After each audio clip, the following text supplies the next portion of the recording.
লাশ কাটার ঘর পর্ব ৬। বন্ধুরা, আজ এই শেষ পর্বে উন্মোচিত হতে চলেছে এই অভিশপ্ত মর্গ আর আরিয়ানের ভাগ্যের সেই চূড়ান্ত এবং সবচেয়ে বীভৎস সত্য। আমাদের এই লোমহর্ষক ভিডিওগুলো যদি আপনাদের ভালো লেগে থাকে তবে এখনই নিচে থাকা সাবস্ক্রাইব বাটনটি প্রেস করে বেল আইকনটি অন করে দিন, কারণ আপনাদের এই ভালোবাসাই আমাদের পরবর্তী নতুন নতুন গল্পগুলো আরো নিখুঁতভাবে বানাতে সাহায্য করে।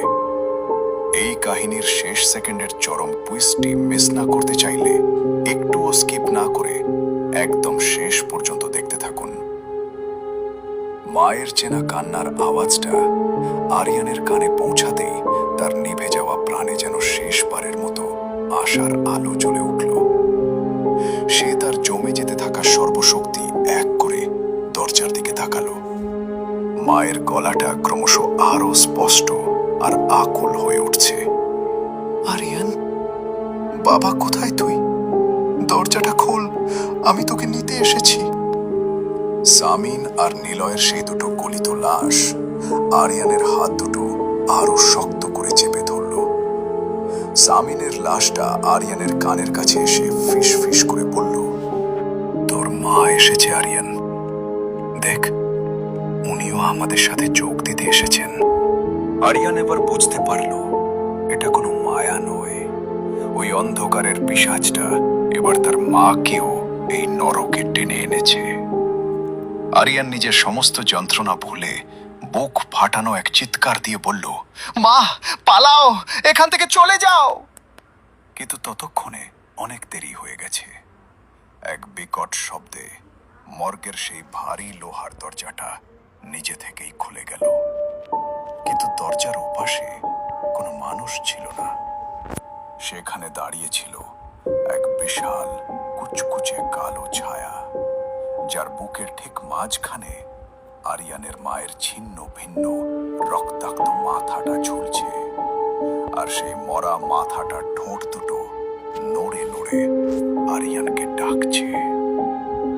এই চরম বীভৎস দৃশ্য দেখার পর আরিয়ানের হৃৎপিণ্ডের স্পন্দন স্তব্ধ হয়ে এলো। দরজা দিয়ে সেই কালো ছায়াটা ঘরের ভেতরে প্রবেশ করতেই মর্গের দেয়ালগুলো জ্যান্ত মানুষের মতো উল্লাসে কাঁপতে শুরু করলো। আরিয়ানের কোমর পর্যন্ত অংশ ততক্ষণে পুরোপুরি ধূসর পাথরের ইটে পরিণত হয়ে গেছে। শামিন আর নিলয়ের লাশ দুটো আরিয়ানকে দেয়ালের দিকে ঠেলে দিল, আর দেয়ালের নরম হয়ে যাওয়া অংশটা আরিয়ানের শরীরটাকে জ্যান্ত গিলে নিতে লাগলো। আরিয়ান অনুভব করতে পারল তার চামড়া, মাংস আর হাড় চিরকালের জন্য সেই অভিশপ্ত ঘরের দেয়ালের ইটের সাথে এক হয়ে জমে যাচ্ছে।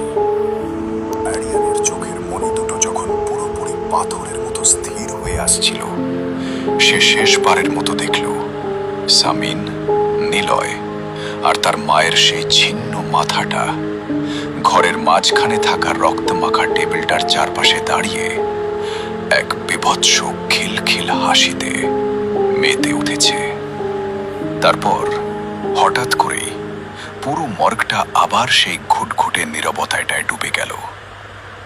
দেয়ালের গায়ের সেই রক্তে লেখা সাইনবোর্ডটা আবছা আলোয় শেষবারের মতো জল জল করে উঠল। এখানে যারা আসে তারা আর ফিরে যায় না। আরিয়ানের অস্তিত্ব চিরতরে মুছে যাওয়ার পর মর্গের সদর দরজাটা আবার ক্যাচ ক্যাচ শব্দে আলতো করে বন্ধ হয়ে গেল, ঠিক যেভাবে প্রথম রাতে ৩ বন্ধু আসার সময় খোলা ছিল। এই লাশ কাটার ঘর আবার শান্ত হয়ে অপেক্ষা করতে লাগলো তার পরবর্তী শিকারদের জন্য। বন্ধুরা, আরিয়ানদের গল্পটা হয়তো এখানেই শেষ, কিন্তু এই অভিশপ্ত লাশ কাটার ঘরের খেলা কোনোদিন শেষ হবে না। আমাদের আজকের এই পুরো সিরিজটি আপনাদের কেমন লেগেছে তা অবশ্যই কমেন্ট করে জানাবেন। পরবর্তী এক নতুন এবং এর চেয়েও ভয়ানক রহস্যের মুখোমুখি হতে চোখ রাখুন আমাদের চ্যানেলে। আজ এখানেই বিদায় নিচ্ছি। ধন্যবাদ।